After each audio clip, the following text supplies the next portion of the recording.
Assalamualaikum warahmatullahi wabarakatuh. Bertemu kembali dengan saya Hijrah Purnama Putra dalam mata kuliah Pengelolaan Sampah.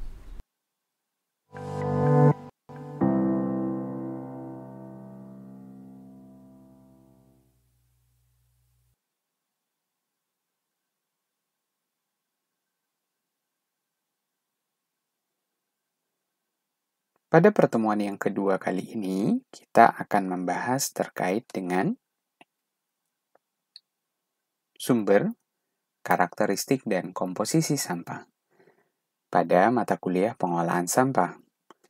Program Studi Teknik Lingkungan, Fakultas Teknik Sipil dan Perencanaan, Universitas Islam Indonesia.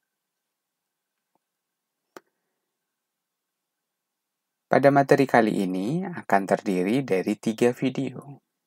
Yang pertama adalah terkait dengan sumber dan timbulan sampah. Kemudian yang kedua terkait dengan komposisi sampah. Dan yang ketiga terkait dengan karakteristik sampah. Kita akan masuk ke dalam bagian yang pertama, yaitu sumber dan timbulan sampah. Sebelum masuk lebih lanjut terkait dengan sumber dan timbulan sampah, kita akan sedikit mereview sistem pengolahan sampah terpadu, mulai dari hilir, dari hulu hingga hilir.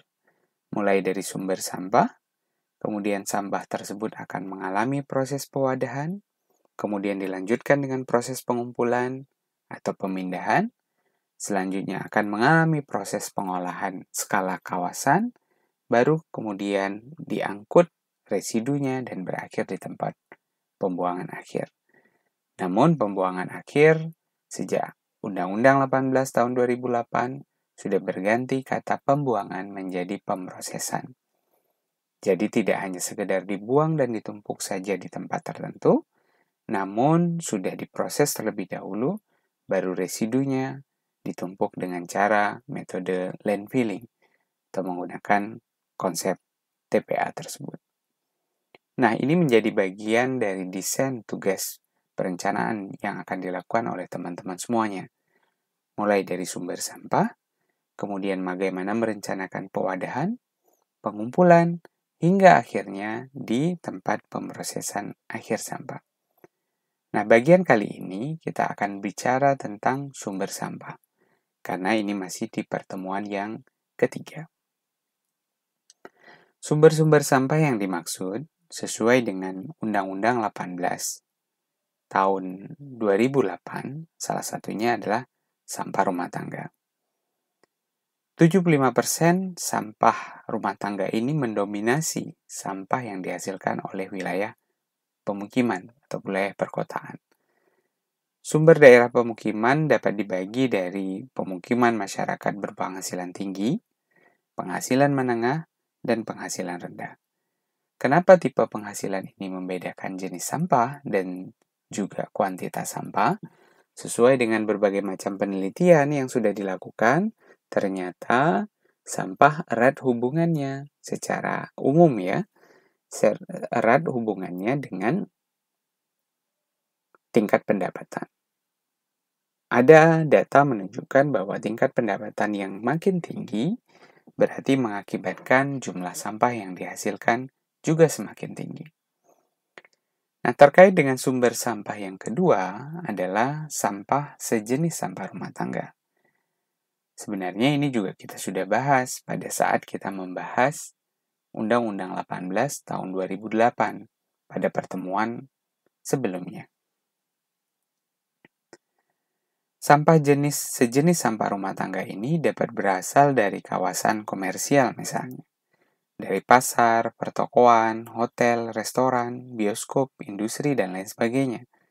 Kemudian dari berbagai macam fasilitas umum. Kantor, sekolah, rumah sakit, apotik, gedung olahraga, museum, taman, jalan, saluran, sungai, dan lain sebagainya.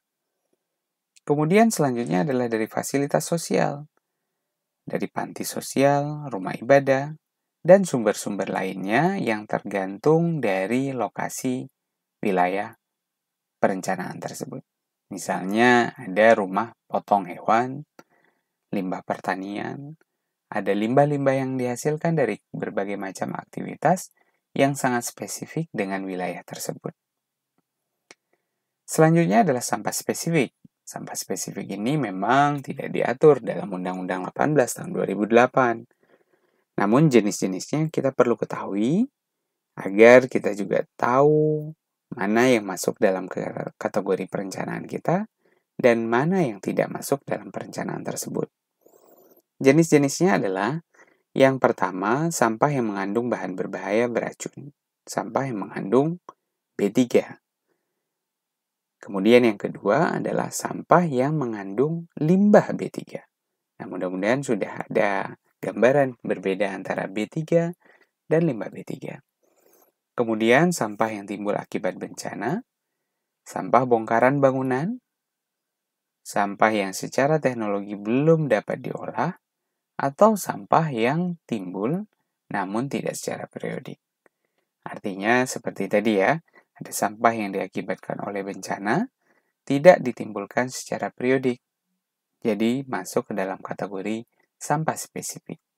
Jadi yang dimaksud sampah spesifik dalam Undang-Undang 18 tahun 2008 dan diperkuat dengan PP 27 tahun 2020 menyebutkan bahwa sampah spesifik ini bukan hanya B3 dan limbah B3 saja, tapi termasuk berbagai macam jenis sampah yang lain.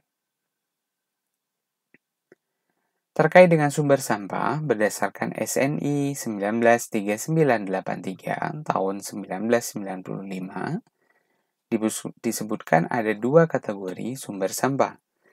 Yang pertama adalah sampah perumahan.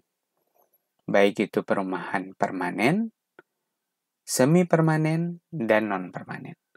Sebenarnya kategori ini mengarahkan ke tingkat pendapatan. Namun pada saat survei di awal sekali menentukan lokasi, kan tidak etis jika kita bertanya, pendapatan Bapak Ibu berapa ya? Sehingga bisa masuk kategori yang mana.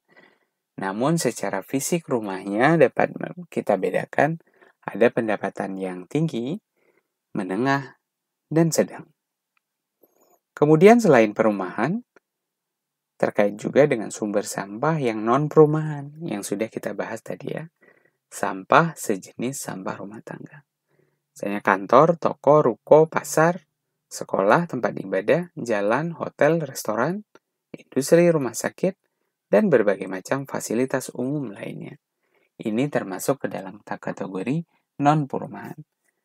Atau seringkali disebutkan dalam perencanaan, perumahan itu sebagai sumber domestik, sedangkan non-perumahan sebagai sumber non-domestik.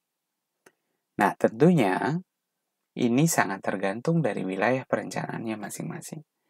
Silahkan acu berbagai macam sumber referensi untuk mengerjakan tugas perencanaannya. Ada sumber referensi A, B, C, kemudian direkap dan dibandingkan. Apakah ada mungkin sumber-sumber sampah yang di luar seperti yang sudah dijelaskan pada video kali ini. Terkait dengan timbulan sampah, berdasarkan SNI yang sama, SNI 193989 tahun 95, dari berbagai macam sumber sampah yang sudah disebutkan, kemudian dibuatlah kriteria. Sumber sampah dari jenis apa saja, kemudian potensi sampah yang dapat dihasilkan per orang per hari, atau per pegawai per hari, atau per meter panjang per hari, atau per meter persegi satuan luas per hari, dengan volume antara ring yang paling rendah hingga ring yang paling tinggi. Begitu juga dengan berat, antara ring paling rendah sampai ring yang paling tinggi. Ini adalah data yang ditampilkan dalam SNI. Artinya, SNI sudah ada sebagai guidelines. Dapat saja diambil data-data ini untuk membuat perencanaan yang lebih baik. Atau menggunakan metode sampling untuk mendapatkan data yang lebih akurat. Nah, bagaimana metode samplingnya? Tentunya kita perlu satu pertemuan berikutnya. Kita akan bahas terkait metode sampling sampah. Terkait dengan timbulan sampah yang sudah dimunculkan dalam tabel pada slide sebelumnya, menunjukkan bahwa timbulan sampah itu dapat dinyatakan sebagai besaran potensial timbulan sampah dari seluruh wilayah kota, dari seluruh lokasi, dan atau aktivitas yang berpotensi menimbulkan sampah. Nah, satuan dari timbulan sampah ini dapat dinyatakan dengan satuan volume atau satuan berat. Jadi, kita lihat tadi di tabel ya, bisa satuan volume atau bisa juga satuan berat. Jadi agak sedikit berbeda, seperti kita bahas air limbah ataupun air bersih nantinya. Hanya menggunakan satu satuan saja, yaitu satuan volume. Namun, sampah menggunakan dua satuan, yaitu satuan volume dengan berbagai macam satuannya, baik liter, meter kubik, ya, dengan berbagai macam standar per kapitanya, baik itu orang, hari, meter persegi, dan tempat tidur. Tempat tidur misalnya untuk rumah sakit. Satuan berat, kilogram per orang per hari, kilogram per meter persegi per hari, kilogram per bed per hari, dan lain sebagainya. Kenapa diperlukan dua satuan ini? Karena sampah tidak bisa masuk ke dalam volume, mengisi seluruh volume wadah. Jadi bisa saja sampah yang dimasukkan dalam kantong kresek seperti yang ada di gambar, isinya adalah sampah plastik. Dengan kantong kresek ukuran yang sama, dimasukkanlah sampah organik, sisa makanan, sisa sayur. Nah, kira-kira dengan wadah yang sama, berarti kan volumenya sama. Saya ulangi, dengan plastik yang sama, dimasukkan plastik yang pertama adalah diisi dengan plastik-plastik. Kantong kresek, plastik kemasan, pokoknya semuanya plastik. Kemudian ada kantong kedua, diisi dengan sampah organik. Nah, dengan menggunakan kantong yang sama, berarti kita punya asumsi bahwa volume juga sama. Namun pada saat ditimbang, pastinya berat plastik ini akan lebih ringan dibandingkan dengan berat sampah organik. Makanya itu perlu menggunakan dua satuan tadi. Di Indonesia umumnya menerapkan satuan volume, terutama di TPA-TPA yang belum memiliki jembatan timbang. Jembatan timbang ini berfungsi untuk menimbang sampah sebelum masuk ke area pengolahan sampah. Nah, penggunaan satuan volume kadangkala sering mengalami kesalahan. Karena apa? Karena banyak sekali mengabaikan faktor kompaksi yang tersedia. Saat kita menekan sampah untuk dapat masuk ke dalam wadah sampah tersebut. Jadi ditekan semaksimal mungkin agar volumenya sama, namun beratnya yang berbeda. Oh ya sudah, pakai satuan berat saja. Nah, di dunia sampah tidak bisa juga dipakai satuan berat saja. Tapi kedua satuan ini perlu dipakaikan dalam kondisi yang berbeda, tergantung perhitungannya akan digunakan apa. Jadi hal yang wajib dalam perencanaan teman-teman untuk membuat dua satuan sebagai satuan timbulan sampah. Terkait dengan data timbulan sampah ini, data ini sangat diperlukan pastinya sebagai data dasar dalam rangka desain sistem pengolahan sampah di suatu wilayah. Bisa dibayangkan kalau data ini tidak benar, berarti luas dan jenis TPA yang akan didesain akan keliru juga. Desain fasilitas daur ulang, TPS 3R, TPST, unit pengomposan, dan lain sebagainya juga akan keliru. Kemudian juga perencanaan rute pengangkutan, mana area yang padat, tidak padat penduduk, tingkat pelayanannya juga akan bermasalah. Sampai dengan pemilihan peralatan, pewadahan, alat pengumpulan, dan pengangkutan. Karena apa? Data awal yang dimiliki sudah keliru dengan asumsi yang keliru atau teknik pengambilan sampelnya yang keliru. Oleh karena itu, data timbulan sampah ini menjadi hal yang sangat krusial dalam bagian perencanaan. Nah, kebetulan untuk latihan soal kita dalam penyelesaian tugas perencanaannya, timbulan sampahnya sudah ditentukan. Namun pada perencanaan yang sebenarnya, jika teman-teman nanti akan bekerja dalam mendesain sebuah master plan pengolahan sampah, berarti data ini harus dicari. Bisa dari sumber sekunder maupun aktivitas primer yang dapat dilakukan. Pada saat telah mendapatkan data timbulan sampah, tentunya data ini tidak bisa langsung kita gunakan. Karena apa? Sistem perencanaan yang mendesain supaya tidak hanya diterapkan di tahun ini saja. Namun perlu aktivitas untuk memproyeksikan 10 tahun yang akan datang, 15 tahun yang akan datang, atau 20 tahun yang akan datang, sistem pengolahan sampah yang direncanakan tetap masih bisa dipakai. Walaupun memang ada kriteria untuk mengevaluasi setiap 5 tahunnya.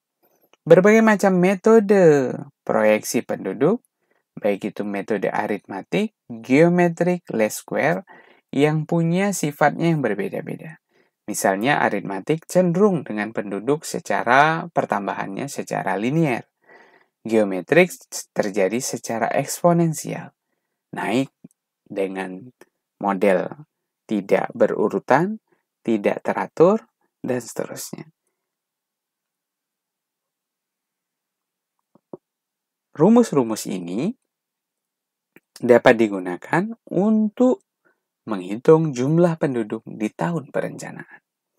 Nah, tentunya menjadi bagian yang menarik untuk direncanakan agar sistem pengolahan sampah dapat berjalan dengan lancar. Tantangannya adalah bagaimana mendapatkan data timbulan sampah, bagaimana menggunakan data timbulan sampah, dan bagaimana mengolah serta menyimpulkan data timbulan sampah. Karena data timbulan sampah dari berbagai macam sumber tadi menjadi poin penting dalam perencanaan sistem pengolahan sampah.